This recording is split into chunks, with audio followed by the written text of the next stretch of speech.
নির্বোধের মতো কম বেশি ১০০ বছরের জিন্দেগি আমরা উপভোগ করতে পরিকল্পনা করলেও ১০০ বছরের পরবর্তী সময়ে আমাদের কোনো পরিকল্পনা যেন রাখি না। আমরা সবাই জানি যে কম বেশি ১০০ বছরের মধ্যে আমরা পৃথিবীর জীবন থেকে অতীত হয়ে যাব। আমাদের বিগত বহু প্রজন্ম চলে গেছে, আমরা এখন আছি, আমরাও চলে যাব। আমরা যে সকল সড়ক দিয়ে, রাস্তা দিয়ে, অলিগলি দিয়ে চলাফেরা করি, সে সকল অলিগলি, সড়ক, রাস্তায় বিভিন্ন মানুষ চলাচল করেছে, যাদের অনেকেই এখন নেই। আমি, আপনি, আমরা আছি, অনেকেই আমাদের চেনা পরিচিত মানুষের মধ্যে থেকেই ছোট বড় অনেকেই বিদায় নিয়ে চলে গেছে, এবং আমাদের আগামীতেও বহু মানুষ চলে যাবে। আমি, আপনি, আমরাও চলে যাব। কিন্তু এই কম বেশি ১০০ বছরের মধ্যে আমরা অতীত, বর্তমান, ভবিষ্যৎ ঘিরে আমরা খুবই চিন্তিত। ভবিষ্যৎ কি হবে, ফিউচারে কি হবে, ছেলের কি হবে, মেয়ের কি হবে, আমার কি হবে, অমুকের কি হবে, তমুকের কি হবে, স্বামীর কি হবে, স্ত্রীর কি হবে, বাবা মায়ের কি হবে, নানান রকম ভাবে আমরা চিন্তা করি। তবে ১০০ বছরের পরে কি আর কোনো বছর আসবে না? অবশ্যই আসবে। তখন আমি আসলে কোথায় যাব? আমার বাবা চলে গেছে, দাদা চলে গেছে, তার দাদা চলে গেছে, তার বাবা চলে গেছে, এভাবে বিগত বহু প্রজন্ম অতীত হয়ে গেছে। আমরা আছি, তারা কত শত বছর কবরের মাটিতে শুয়ে আছে। আমরা যদি পেছনে যেতে থাকি, যেতে থাকি, যেতে থাকি, বাবার চেয়ে দাদা বেশি, দাদার চেয়ে তার বাবা বেশি, তার বাবার থেকে তার দাদা বেশি, এভাবে করতে করতে বিগত প্রজন্ম হাজার হাজার লক্ষ কোটি কোটি বছর তারা মাটির নিচে শুয়ে আছে। আমরা এখনো আছি। এই বিগত, বর্তমান এবং আগামী সকল প্রজন্ম, একেবারে পৃথিবীর শুরু থেকে শেষ পর্যন্ত সবাই একসময় এই পৃথিবীর জীবন থেকে আমরা অতীত হয়ে যাব। তখন আমরা আসলে কি করব? কোথায় যাব? আমাদের ভবিষ্যৎটা কোনটা? আমরা যে এত ভবিষ্যৎ ভবিষ্যৎ নিয়ে চিন্তা করি, ছেলেকে বলি, মেয়েকে বলি, স্ত্রীকে বলি, স্বামীকে বলি, বিভিন্ন মানুষ, বিভিন্ন জনকে, আমাদের চেনা পরিবেশে, আমাদের পরিবার পরিজন, আত্মীয় স্বজন, বন্ধু বান্ধব, শুভাকাঙ্ক্ষী, কাছের দূরের, সহপাঠী, সহকর্মী, সবাই যেন সবাইকে আমরা ভবিষ্যৎ পরিকল্পনা করতে বলি, ভবিষ্যৎ নিয়ে ভাবতে বলি, ভবিষ্যৎ নিয়ে চিন্তা করতে বলি। কিন্তু আমরা আমাদের যে ভবিষ্যৎ শব্দটা ব্যবহার করি, বা আগামীতে আমরা ভালো থাকতে চাই, এজন্য আমরা বিমা করি, ব্যাংকে টাকা জমাই, জমি জমা কিনি, বাড়ি গাড়ি করি, কত রকম আয়োজনই না করি সেফটির জন্যে, আগামীর জন্যে। অসুস্থ হলে কি করব, এই সেই হলে কি হবে, কেউ না থাকলে কি করব, আগামী ১০ বছর পরে আমি কিভাবে থাকবো, আগামী ২০ বছর পরে আমি কোথায় থাকবো, কত রকম পরিকল্পনায়, কত রকম চিন্তা চেতনাই না আমাদের মধ্যে জাগ্রত হয় ভবিষ্যৎকে কেন্দ্র করে। কিন্তু এই ভবিষ্যৎটা আসলে কোথায়, কোনটা, কিভাবে? এই ১০০ বছরের পরে আমার কোন ভবিষ্যতে আমি পৌঁছাবো? ১০০ বছর পরে আমি কোথায় গিয়ে ঠেকবো? ১০০ বছর পরে আমি কোথায় গিয়ে থাকবো? ১০০ বছর পরে আমার ছেলে কোথায় থাকবে, আমার মেয়ে কোথায় থাকবে, আমার স্ত্রী কোথায় থাকবে, আমার স্বামী কোথায় থাকবে, আমার বাবা মা কোথায় থাকবে, আমার আত্মীয় স্বজন কোথায় থাকবে, বন্ধু বান্ধব, সহপাঠী, সহকর্মী, চেনা অচেনা, কাছের দূরের, এই যে মানুষজন ১০০ বছর পরে কোথায় থাকবে? প্রত্যেকে যদি নিজেকে প্রশ্ন করি, আমি যে এত চিন্তা করছি ভবিষ্যৎ ভবিষ্যৎ ভবিষ্যৎ, ভবিষ্যৎটা কি? ১০০ বছর পরে যেটা শেষ হয়ে যাবে কম বেশি, এরপরে কি আসলে ভবিষ্যৎ? মানে তো আগামী, ফিউচার নাকি? তো ১০০ বছর পরে যেটা হবে ওইটাই তো আসল ফিউচার। ১০০ বছরের মধ্যে এটা তো বর্তমান। আমরা যে পৃথিবীতে আছি এটা তো বর্তমান সময়। আমরা এই সময় পৃথিবীতে আছি, আমরা অতীতে কোথায় ছিলাম? রুহের জগতে ছিলাম। ভবিষ্যতে কোথায় থাকবো? অনন্তকালের জিন্দেগি, যার কোনো শেষ নেই, আখিরাত, পরকাল, সেখানে থাকবো। ওটাই আমার আসল ভবিষ্যৎ, আপনার আসল ভবিষ্যৎ, আমাদের আসল ভবিষ্যৎ। সেখানে আমি কি করব? এখানকার জন্য আমি বিমা করছি, ব্যাংকে টাকা জমাচ্ছি, জমি জমা কিনছি, এই করছি, সেই করছি, নানান রকমভাবে পরিকল্পনা করছি। আগামী জীবন যেন আমার সুন্দর হয়, আমি যতটুকু সময় আছি আমি যেন মোটামুটি অভাবে না পড়ি, মানুষের কাছে যেন আমি দিনা পাওনা না হই, মানে ঋণী না হই, আমি যেন চেয়ে চিনতে না খাই, ভিক্ষা করে খাইতে না হয়, আমার যেন এমন মানে হেল্পলেস অবস্থায় আমি না পড়ি। এখানে যদিও আমি হেল্পলেস থাকি, আমি ঋণ নিতে পারি, যে কোনো ব্যাংক থেকে, বিমা থেকে, বিভিন্ন রকম অবস্থা, আত্মীয় স্বজনের থেকে চিনতে নিতে পারি। কেউ যদি আমায় কিছু নাও দেয়, আমার হয় বাবার থেকে নিতে পারি, দাদার থেকে নিতে পারি, নানার থেকে, বা শ্বশুর শাশুড়ি থেকে, মানে সামহাও আমি কোথাও না কোথাও থেকে মানে একটা সোর্স করতে পারি। কিছু যদি না পাই, আমি অন্তত কাজ করে খাইতে পারি, নাই ভিক্ষা করে হলেও আমি এই পৃথিবীতে চলতে পারি। কিন্তু এই পৃথিবীর পরে আমাদের যে অনন্তকালের পৃথিবী আসবে, সেই পৃথিবীতে গিয়ে আমি কি করব? সেখানে গিয়ে আমার কি হবে? সেখানে তো আমাকে কেউ লোন দেবে না, ত্রাণ দেবে না, দান করবে না, ভিক্ষাও দেবে না, কিছুই তো হবে না। তাহলে এই পৃথিবীর জীবনে আমরা যেমন ঘুমের ঘরে স্বপ্ন দেখলে ঘুম ভেঙে উঠে যেমন মনে হয় যে কত কিছু দেখলাম, এখানে গেলাম, সেখানে গেলাম, এই খাইলাম, সেই খাইলাম, অমুকের সাথে কথা বললাম, কত রকম স্বপ্নই না আমরা দেখি। কিন্তু স্বপ্ন কিন্তু খুব দীর্ঘ সময় আমরা দেখি না, মাত্র কয়েক সেকেন্ডের স্বপ্ন থাকে হয়তো, কিন্তু মনে হয় যে এটা বিশাল সময়, আল্লাহ কত কিছু দেখলাম। তো ঘুম ভেঙে উঠে যেমন আমরা মানে ভাবতে বসি যে স্বপ্নের সময়টা কয়েক সেকেন্ডে ছিল, আসলে যা কিছু দেখলাম বাস্তবই মনে হলো, কিন্তু এখন দেখছি এটা স্বপ্ন। পৃথিবীর জীবনটা আমাদের পরকালীন জিন্দেগির কাছে এমন একটা স্বপ্নের মতো, এবং কয়েক সেকেন্ড।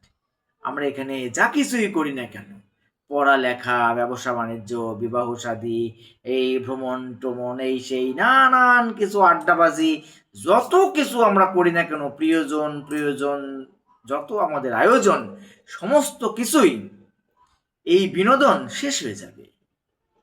আমাদের চূড়ান্ত গন্তব্য এখানকার কাজের উপরে নির্ভর করবে। আমাদের চূড়ান্ত গন্তব্য তো নিশ্চিত পরকাল, তবে সেখানে গিয়ে আমি কেমন থাকবো? এখানে যেমন আমরা আয় রোজগার করি, নয়তো বাবার থেকে নিই, নাই তো আমার কোনো না কোনোভাবে আমার তো অর্থের যোগান থাকতে হবে, নাহলে তো এখানে ভালো থাকার সুযোগ নেই, নাই তাই নয় কি? এখানে আমরা যেমন বাড়ি করি, জমি কিনে, এই করি সেই করি, আমরা একটু ভালো থাকার নিশ্চয়তা মানে পেতে চাই। মেয়ে বিয়ে দিতে গেলেও চিন্তা করি তার কি আছে না আছে, সে আমার মেয়ে ওখানে কেমন থাকবে না থাকবে। আমরা ছেলে বিয়ে দেওয়ার সময়ও দেখা যাচ্ছে চিন্তা করি যে তাদের কি অবস্থা, কেমন কি, দিনদার কিনা, এটা সেটা কত কিছুই না চিন্তা করি, অবস্থা ও অবস্থান, তাই না? আমি নিজেও দেখা যাচ্ছে চিন্তা করি আমি কি করব না করব, কোথায় থাকবো, কিভাবে চলবো, হ্যাঁ, কালকে কি করব, পরশু কি করব, 1 মাস পরে কি করব, 1 বছর পরে কি করব, 5 বছর পরে কি করব, 10 বছর পরে কি করব, 20 বছর পরে কোথায় থাকবো।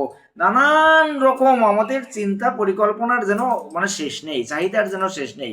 কিন্তু আমাদের এই পার্থিব জীবনের যে সময়সীমা, এটা যখন অতীত হয়ে যাবে, তখন আমি আপনি কোথায় থাকবো সেটা আমরা যেন কেউ চিন্তাই করি না। ভালো থাকি, ভালো রাখি, গ্রন্থের পেছনেই লিখে রেখেছি, we may unable to count করে 100। আমরা যেন 100 ঊর্ধ্ব গুনতে পারি না।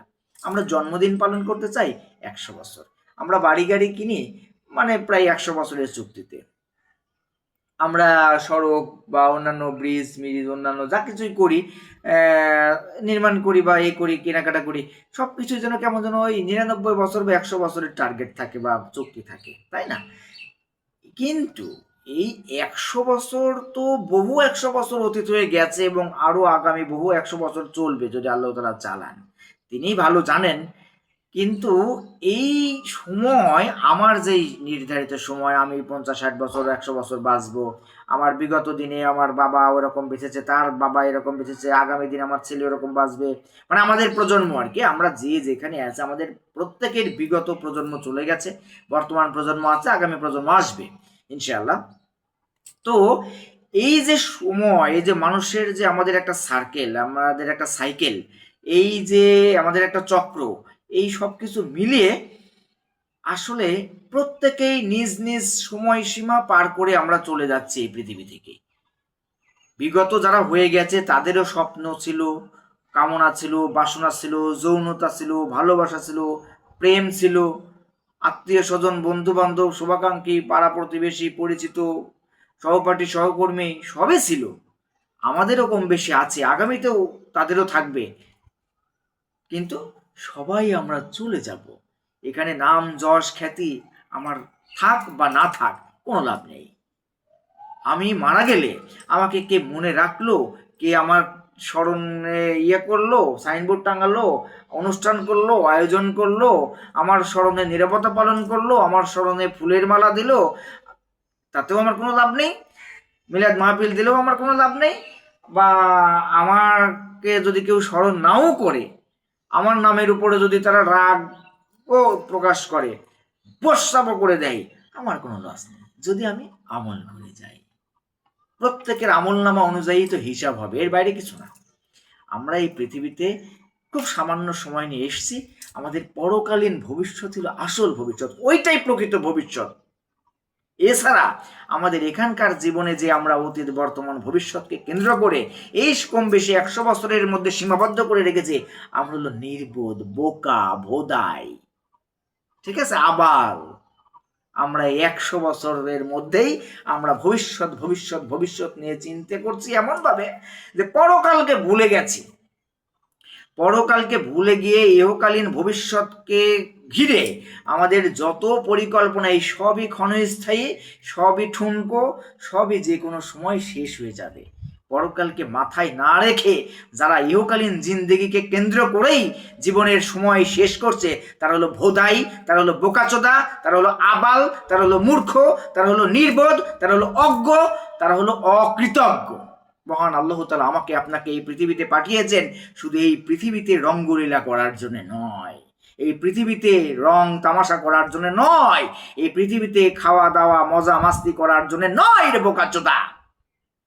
এই পৃথিবীতে আমরা কেন এসেছি, আমি কেন এসেছি, আপনি কেন এসেছেন, এটা ভাবতে হবে। স্কুলে, কলেজে, ইউনিভার্সিটিতে, দেশ বিদেশে নামি দামি প্রতিষ্ঠান থেকে আমি আপনি শিক্ষা অর্জন করছি, আপনি শিক্ষা অর্জন করছেন, এই করছেন, সেই করছেন, বাড়ি করছেন, গাড়ি করছেন, কিন্তু পরকালকে ভুলে আছেন। আপনি হলো রাম ছাগল, আপনি হলো ভোদাই, আপনি হলো বোকাচোদা, বকচোদ। আমি যদি তাই করি, আমিও হলো আবালচোদা। যদি পরকালকে ভুলে যাই, যদি পরকালকে মাথায় না রেখে চলি, যদি খালি ইহকালকে ঘিরেই আমার জীবনের ব্যস্ততা থাকে, শুধু এই পার্থিব জীবন উপভোগ নিয়ে আমি ব্যস্ত থাকি, পরকালের জন্য কোনো কিছু রোজগার করলাম না, উপার্জন করলাম না, এই পার্থিব ব্যাংকে আমি জমা করলাম, ভালো থাকার জন্য আশা করলাম, ভবিষ্যৎ নিয়ে পরিকল্পনা করলাম, কিন্তু অনন্তকালের যে জিন্দেগি, সেখানকার ব্যাংকে আমি কিছু পাঠালাম না, সেখানকার অ্যাকাউন্টে আমি কিছু জমাইলাম না, তাহলে আমি বোকা চোদা, রাম ছাগল, ভোদায়, নির্বোধ, মূর্খ, অজ্ঞ, আমি হলো ছাগল, আমি হলো পুরো অকৃতজ্ঞ আল্লাহ তাআলার কাছে।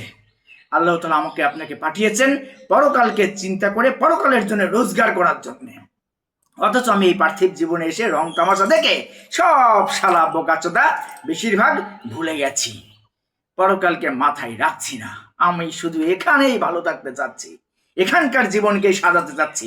ছেলে মেয়ে, নারী পুরুষ, অবাধ মেলামেশা, যৌনতা, নেশা, ভাঙ, সুদ, ঘুষ, চুরি, চিটারি, দুর্নীতি, ঠকবাজি, চাঁদাবাজি, দুর্নীতি, নানান রকম ভাবে মানে জীবনের গোষ্ঠী চুদে দিচ্ছে, অথচ পরকালকে চিন্তা করছে না। ইহকালীনের জিন্দগির যে সময়সীমা, প্রতিটি সেকেন্ড আমার জীবন থেকে অতীত হয়ে যাচ্ছে, আমি আপনি মৃত্যুর কাছাকাছি এগিয়ে যাচ্ছি। কেন এসেছি, কি করছি, এইটাই ভুলে গেছি। আমরা অনেক বড় বড় ডিগ্রি অর্জন করছি, আমরা অনেক বড় বড় ইউনিভার্সিটি থেকে লেখাপড়া করছি, বাবা মায়ের টাকা নষ্ট করছি, বাবা মায়ের রক্তকে পানি করে ঘাম ঝরানো ও পরিশ্রম থেকে উপার্জিত পারিশ্রমিক আমরা ব্যয় করছি। আমরা পরকালকে ভুলে গেছি।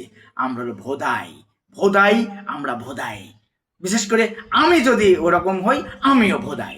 যে বা যারা পরকালকে বিসর্জন দিয়ে, পরকালকে স্মরণ না রেখে, মরণকে স্মরণ না করে, আল্লাহকে ভয় না করে, দোজখকে ভয় না করে এই পৃথিবীর জীবন উপভোগে ব্যস্ত আছি, আমরা যারাই হোক না কেন, আমি বা আপনি, যে বা যারা কাছে কিংবা দূরে, দেশ কিংবা বিদেশে, মানুষ হিসেবে ধর্মের কথাই আমি যাব না। কারণ কার কি ধর্ম, কে কি ধর্ম পালন করছি, আপনারা কি ধর্ম পালন করছেন, আল্লাহ তাআলা একজন, সৃষ্টিকর্তা একজন। সৃষ্টিকর্তা বিধান দিয়েছেন সবার জন্যে, মুসলিমের জন্যে, হিন্দুর জন্যে, খ্রিস্টানের জন্যে, বৌদ্ধর জন্যে, আলাদা কিছু নয়। যে যা ধর্ম পালন করছেন আমার সমস্যা নেই, তবে আমরা মানুষ হিসেবে চিন্তা করা উচিত আল্লাহ তাআলা যে মহান সৃষ্টিকর্তা, তিনি আমাদের কি বিধান দিয়েছেন। আল্লাহ তাআলা সূরা ইখলাসের মধ্যে বলে দিয়েছেন, বিসমিল্লাহির রহমানির রহিম, আপনি বলুন আল্লাহ এক ও অদ্বিতীয়, আল্লাহ অমুখাপেক্ষী, আল্লাহ কাউকে জন্ম দেননি, তিনাকেও জন্ম দেওয়া হয়নি, আর তাহার সমতুল্য কেহই নাই। এটা হলো কোরআনের কষ্টি পাথর বলা হয় সূরা ইখলাস। তো আল্লাহ তাআলা এক, তিনি অদ্বিতীয়, তিনি অমুখাপেক্ষী, তিনি কাউকে জন্ম দেননি, তিনাকেও জন্ম দেওয়া হয়নি, আর তাহার সমতুল্য কি হয়নি, মানে তিনি, তার কোনো শরিক নেই, তিনার কোনো পরিবার নেই, তিনার কোনো সঙ্গী সাথী নেই, তিনি একা। তো তিনি একা এক সৃষ্টিকর্তা, আমাদের সবাইকে সৃষ্টি করেছেন মায়ের পেটে, তাই নয় কি? প্রথমে হজরত আদম আলাহিসাল্লাম এবং মা হাওয়া আলাহিসাল্লামকে পাঠিয়েছিলেন এই পৃথিবীতে। তারপরে কালে কালে যুগে যুগে বিভিন্ন প্রজন্মের হাত ধরে বিভিন্ন জন বিভিন্ন ধর্মে ভাগ হয়ে গেছে। কিন্তু আল্লাহ তাআলা কি বলেছেন, ভালো থাকে ভালো রাখি গ্রন্থে এটাও বলেছি যে অর্থ না বুঝে কোরআন পড়া হলো ঔষধ ছাড়া প্রেসক্রিপশন পড়ার মতো।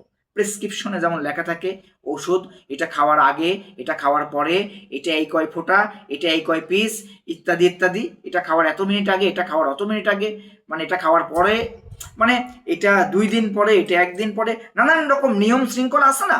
এই পৃথিবীতে চলতে হলেও এরকম প্রেসক্রিপশন আছে। কোরআন শরীফ হলো আমাদের জীবনের প্রেসক্রিপশন।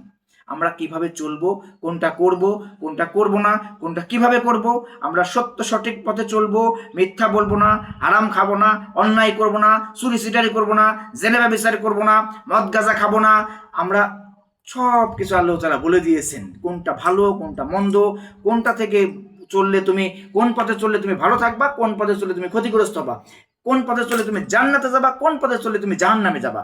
জান্নাতে ডান, মানে ডান দল, ডান পাশের দল জান্নাতে, বাম পাশের দল জাহান্নামে, এই পথ তো দুইটাই। যে যেখানে যা কিছুই আমরা করি না কেন, যে ধর্মই পালন করি আর যে দলই করি না কেন, পথ হলো দুইটা। আমরা মুসলিম চাই জান্নাতে যেতে, হিন্দু চাই স্বর্গে যেতে, খ্রিস্টানও চাচ্ছে তাই যে আমি প্যারাডাইসে যাই, তাই না? তো নরকে জাহান্নামে কেউ যেতে চায় না। তো আমাদের গন্তব্য চূড়ান্ত এই দুইটা, হয় জান্নাত নাই জাহান্নাম, হয় ভালো কাজের ফলাফল জান্নাত, খারাপ কাজের ফলাফল জাহান্নাম, এই তো, আর কোনো পথ নেই। সত্য আর মিথ্যা, তাই না? ভালো আর মন্দ, এই তো, ডান পাশের দল বাম পাশের দল, এই তো। তাহলে এখানে এত দলাদলি, পাটাপাটি, হানাহানি, মারামারি, কাটাকাটি, ফাটাফাটি দরকার নেই তো। আল্লাহ তাআলা আমাকে আপনাকে কেন পাঠিয়েছেন, কি করতে বলেছেন, কি করছে আর কি করার কথা ছিল, হিসাব সহজ। সত্য পথে চলতে হবে, সঠিক পথে চলতে হবে, হালাল পথে চলতে হবে, সঠিক নীতি আদর্শ মতো চলতে হবে, ব্যাস। আল্লাহ তাআলা কোনটা আদেশ করেছেন সেটা পালন করতে হবে, যেটা নিষেধ করেছেন সেটা থেকে বিরত থাকতে হবে, ব্যাস। এখানে যতটুকু সময় আছি এই সময়ের মধ্যে আমাদের খাওয়া দাওয়ার দরকার আছে, ঘুমানোর দরকার আছে, অন্যান্য কাজ কাম দরকার আছে, পরিবার পরিজন দরকার আছে, সব ঠিক আছে। কিন্তু ওই যে বলেছি এর আগেও যে পৃথিবীর জীবনটা প্রবাসে থেকে লেখাপড়া করার মতো। আমরা পার্ট টাইম কাজ করি, বন্ধু বান্ধবের সঙ্গে ঘোরাফেরা করি, এই করি সেই করি, আড্ডাবাজি করি, আনন্দ মাস্তি যা কিছুই করি না কেন, উদ্দেশ্য কি? লেখাপড়া করা, নিজেকে তৈরি করা। আর লেখাপড়া করার উদ্দেশ্য কি? মানুষের মতো মানুষ হিসেবে গড়া। কিন্তু আমরা যদি মানুষের মতো মানুষে না হই, আমরা যদি সেই উদ্দেশ্যকে ভুলে যাই, তাহলে আমাদের সেই উদ্দেশ্য তো ব্যর্থ হয়ে যাবে। এই পৃথিবীর জীবনটাও এরকম, আমরা প্রবাসে এসেছি লেখাপড়া করতে, এখানকার যা লেখাপড়া করব এই ফলাফল সেখানে আমরা পাব। প্রবাসে থেকে বা এই পৃথিবীর পরীক্ষাতেও নিজেরা লিখতে হয়, নিজেরা পড়ে নিজেরা লিখতে হয়, খাতা অনুযায়ী ফলাফল হয়। এই পৃথিবীতে আমরা যা কিছু করছি, রাতের আধারে, দিনের আলোয়, কাছে কিংবা দূরে, তপ্ত রোদে কিংবা বৃষ্টিতে ভিজে, লুকিয়ে কিংবা মানে ওপেনে, যেখানে যা কিছু করি সব কিছু সেখানে লিখছি, আমার ফেরেশতারা লিখে দিচ্ছে, আমার সাথে ফেরেশতারা আছে। পালাবার সুযোগ নেই, নেই কৌশল খাটাবার উপায়। প্রতিটি সূক্ষ্ম থেকে সূক্ষ্ম কাজের, সূক্ষ্ম থেকে সূক্ষ্ম কথার জবাব আমাকেই দিতে হবে, আমারটা। তো এখানে কাউকে আমরা আঘাত না করি, ছোট না করি, অবজ্ঞা না করি, অবহেলা না করি, প্রত্যেকে নিজ নিজ কাজ করি। ইয়ানফসি ইয়ানফসি, আমার কি হবে, আমার কি হবে, আমার কি হবে। আমরা প্রত্যেকেই যদি নিজেকে প্রশ্ন করি আমি কে, আর এখানে কেন, আমাকে কে পাঠিয়েছেন, কেন পাঠিয়েছেন, কি করতে পাঠিয়েছেন, কেন আমি এখানে এসছি, কি করছি। এখানে কেউ কারোর সাথে আমরা পরিচিত হয়ে আসি না, এখানে এসেই চলার পথে বিভিন্ন বাঁকে বিভিন্ন জনের সাথে পরিচয় হয়। কেউ থাকে, কেউ যায়, কেউ হারায়, কেউ ব্যস্ততায়, কেউ বাস্তবতায়।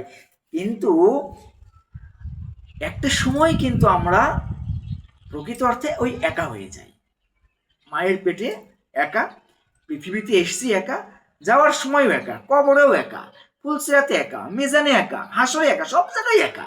তাহলে প্রত্যেকে ভব একা এসেছি, একাই যাব, মাঝখানে তব মায়া বাড়ানো। এখানে কেউ কারো নয়, সবই অভিনয়। এটা একটা মানে নাট্যশালার মতো একটা নাটকের মঞ্চ।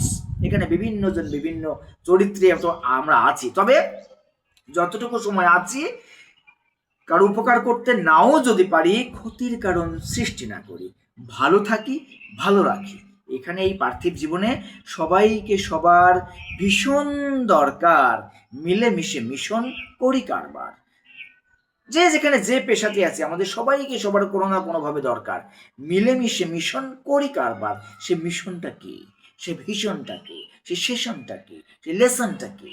আমাদের এই পৃথিবীতে আসার এত কিছু মাঝে আমরা আসলে কেন এসেছি, আমাদের মিশন, লেসন, সেশন এগুলো কি, এগুলো খুঁজে আমাদেরকেই বের করতে হবে। কেউ কাউকে বের করে দেবে না। সবাই চাইবে তোমাকে ব্যবহার করে সে মজা নিতে, তোমাকে ব্যবহার করে তার স্বার্থ হাসিল করতে, কায়দা করে ফায়দা লুটার আশায় নানান রকম পায়তারাই ফন্দি ফিকির এতে তোমাকে ব্যস্ত করে রাখবে।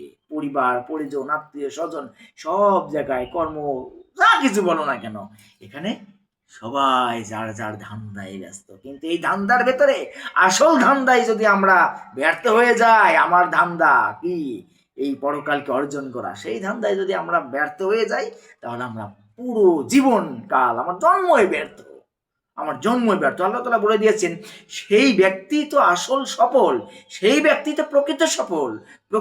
প্রকৃত সফলতা তো সেটাই, যে পরকালীন জীবনে যে সফল।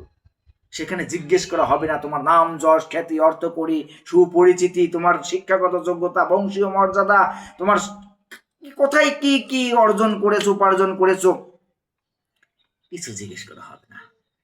তুমি তোমার রবকে, তোমার দিন কি, তোমার নবীকে। তিনটা প্রশ্ন। এই তিনটা প্রশ্নের উত্তর আমরা কিভাবে দিতে পারবো? এই পৃথিবীতে যদি আমরা সত্য সঠিক পথে চলি, আল্লাহ তাআলার বিধান মতে চলি, আল্লাহ তাআলা যা আদেশ করেছেন তা মেনে চলি, যা নিষেধ করেছেন তাও মেনে চলি, তাহলেই আমরা সেখানে সফল হতে পারবো। উপায় নেই বাঁচবার, নামাজ আদায় করি 5 বার। আবার নামাজ পড়লে যে জান্নাতে চলে যাব তাও নয়, আবার নামাজ না পড়লে যে সরাসরি জাহান্নামে চলে যাব এটাও কিন্তু বলা হয়নি। আমার নামাজ তো অবশ্যই পড়তেই হবে বাধ্যতামূলকভাবে। আমাদের ডিউটি করতে হলে, চাকরিতে থাকতে হলে যেমন 8 ঘন্টা ডিউটি বাধ্যতামূলক, 5 ওয়াক্ত নামাজ বাধ্যতামূলক, 1 নাম্বার। 2 নাম্বার হচ্ছে যার সামর্থ্য আছে হজ করবে, যার সামর্থ্য নাই হজ করবে না। কিন্তু সত্য সঠিক পথে চলবে, সব সময় সদা সত্য কথা বলবে, ঠকবাজি করবে না, চুরি চিটারি করবে না, দুর্নীতি করবে না, মাগিবাজি করবে না, মদ গাঁজা খাবে না, অন্যায় অবিচার করবে না, মানুষকে কষ্ট দেবে না, মানুষকে আঘাত করবে না, মানুষের হক নষ্ট করবে না।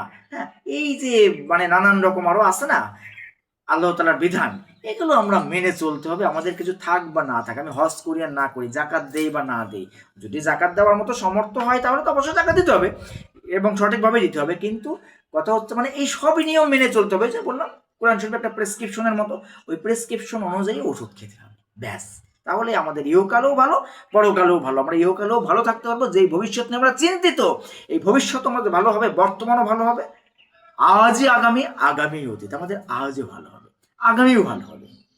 যে দিনগুলো অতীত হয়ে গেছে সেগুলো আমাদের ভালোই গেছে, যারা ভালো পথে আছে। কিন্তু যারা সেই প্রেসক্রিপশন মানবে না, প্রেসক্রিপশন অনুযায়ী ওষুধ সেবন করবে না, শুধু প্রেসক্রিপশন পড়বে, বুকে পিঠে ঝুলিয়ে রাখবে, দেয়ালে ঝুলিয়ে রাখবে, হ্যাঁ, তাহলে কোনো লাভ নেই। বুঝতে হবে অর্থ, মানতে হবে শর্ত। পৃথিবীর জীবনটা খুব সহজ, সুন্দর এবং উপভোগ্য। এটা একটা পরীক্ষার হল, কিন্তু আমরা নিজেরাই এই জীবনটাকে কঠিন করে তুলি বোঝার ভুলে, ভুলভাল দর্শনে, নারী স্বাধীনতা, ব্যক্তি স্বাধীনতা, সম অধিকার, এই সেই নামে অনিয়ম, দুর্নীতি, বিশৃঙ্খলা যেন মানে ডুবে গেছে। আজকাল বেশিরভাগ নারী, বেশিরভাগ পুরুষ কেন যেন কিভাবে শুধু যৌনতাকে কেন্দ্র করেই বেঁচে আছে, শুধু যৌনতা, আনন্দ, উল্লাস, ভোগীযোগী, হ্যাঁ, এই যে মানে প্লাগ অ্যান্ড সকেটে লাগালাগি, এই মনে হচ্ছে জীবন। লেখাপড়া করব, তারপরে ব্যবসা বাণিজ্য করব বা চাকরি করব, বিবাহ শাদী করব, হ্যাঁ, তারপরে বাচ্চা কাচ্চা হবে, তারপরে মারা যাব, ব্যাস শেষ। কিন্তু এটাই কি জীবন? এটাই তো জীবন নয়। অনেক স্কুলে, কলেজ, ইউনিভার্সিটিতে ছেলে মেয়ে অবাধ মেলামেশা করছে, অবৈধ যৌনতায় জড়িয়ে যাচ্ছে, কোনো পরোয়াই করছে না। নিষেধ করার পরেও কোরআন হাদিস পর্যন্ত তারা পরোয়া করছে না, জাহান্নামকে ভয় করছে না, আল্লাহকেও মেনে চলছে না। কত রকমভাবে নষ্ট হয়ে যাচ্ছে এই পার্থিব জীবনের প্রতিটি সেকেন্ড মূল্যবান, যা কখনো কোনোভাবে আর কারো জীবনে কোনো দিন ফিরে আসবে না। প্রতিটি সেকেন্ড আমরা মৃত্যুর কাছাকাছি এগিয়ে যাচ্ছি, প্রতিটি সেকেন্ড মৃত্যুর হাতছানি জামনে নিয়ে যাই আরো বেশি কাছাকাছি। আমরা এগিয়ে যাচ্ছি মৃত্যুর দিকে। এখানে কে কি বললো, কে কি মনে করলো, কে আমার সঙ্গে থাকলো, কে থাকলো না, কে ভালো বললো, কে বললো না, তাতে আমার কিছু আসে যায় না। আমি জানি আমি কে, আমি জানি আমাকে কোথায় যেতে হবে, আমার হিসাব আমাকেই দিতে হবে। এখানে কেউ কারো হিসাব দিবে না, কেউ কারোর পাপের বোঝাও বহন করবে না, কেউ কারো সওয়াব বা নেকির ফলাফলও পাবে না। যার যার তা তার তার। এজন্যে পৃথিবীর সময় আমরা খুব গুরুত্ব সহকারে ব্যবহার করি। অনেকেই সময় বলে কাটেই না, সময় কাটানোর জন্য গান শোনে, সময় কাটানোর জন্য নাচ করে, সময় কাটানোর জন্য গাঁজা খায়, সময় কাটানোর জন্য বন্ধু বান্ধবের সাথে ঘুরতে যায়, সময় কাটানোর জন্য মনে করেন সহপাঠী সহকর্মীদের সঙ্গে মনে করেন যে অবৈধভাবে মেলামেশা করে। হ্যাঁ, তার মানসিক অবস্থা ভালো না, ভালো লাগছে না, আয় দেখি তোর সাথে একটু মানে করি, একটু হাতাহাতি মাতামাতি ঠাপাঠাপি, বুঝলেন না, কত রকম ভাবেই মনে করেন যে করতেছে বাইনচোদরা, পরকালকে ভুলে গেছে। এখানে যতটুকু সময় আছি আমাদের মানে স্বাভাবিক জীবনযাপন করতে হলে, সামাজিক জীবনযাপন করতে হলে যতটুকু প্রয়োজন হালাল পথে, সঠিক পথে, শৃঙ্খলিতভাবে সেটুকু আমরা করব, কিন্তু সীমা লঙ্ঘনকারীদের অন্তর্ভুক্ত হব না। আমরা বেপরোয়া বেহায়াপনা ভাবে চলবো না, আমরা উচ্ছৃঙ্খলা সৃষ্টি করব না, কারোর ক্ষতি করব না, দাঙ্গা হাঙ্গামা করব না। আমরা কোনো রকম ভাবে হারাম পথে যাব না। হালাল পথে থেকে, সত্য সঠিক পথে থেকে, সঠিক নীতি আদর্শে থেকে আমরা জীবনযাপন করব। তাহলে আমাদের ইহকাল এবং পরকালে আমরা কল্যাণ পাবো ইনশাআল্লাহ। তো পরকালকে বিসর্জন দিয়ে ইহকালের অর্জন উপার্জন সমস্ত কিছু বৃথা, ভিত্তিহীন, অজ্ঞতা, মূর্খতা ছাড়া আর কিছুই না। MJDN love and life motivations club কর্তৃক আমি কাউন্সিলর জ্যাক ডেনভার ভালো থাকি, ভালো রাখি, এটাই মূলত সুখের চাবি। সুখী হওয়ার জন্য বিশেষ কোনো তন্ত্র মন্ত্র নেই। সুখের চাবি বইয়ের পেছনে আমি লিখে দিয়েছি যে সুখী হবার মন্ত্র কই, মানিয়ে চলি, প্রার্থনায় রই। পরিস্থিতি ও পারিপার্শ্বিকতা যেমনই হোক, সকল রকম অবস্থায় নিজেকে শান্ত রেখে বুদ্ধিমত্তার সাথে উপযুক্ত সিদ্ধান্ত গ্রহণে নিজেকে প্রস্তুত করতে হবে। এটাই আর এবং ভালো কিছুর জন্য প্রার্থনা করতে হবে। এখানে যত কিছুই আমি পাই বা না পাই, যতটুকু পেয়েছি, যা পেয়েছি, পাইনি আলহামদুলিল্লাহ, হারিয়ে ফেলেছি আলহামদুলিল্লাহ, যেভাবে আছি আলহামদুলিল্লাহ, আল্লাহ তাআলার কাছে শুকরিয়া। তাহলে আল্লাহ তাআলা আমাদের বরকত দেবেন, হেফাজত করবেন, সুস্থ রাখবেন, সম্মানের সাথে রাখবেন এবং আমাদের কল্যাণ দান করবেন। সকলের আজ আগামীর শুভকামনায় আমি কাউন্সিলর জ্যাক ডেনভার ভালো থাকি,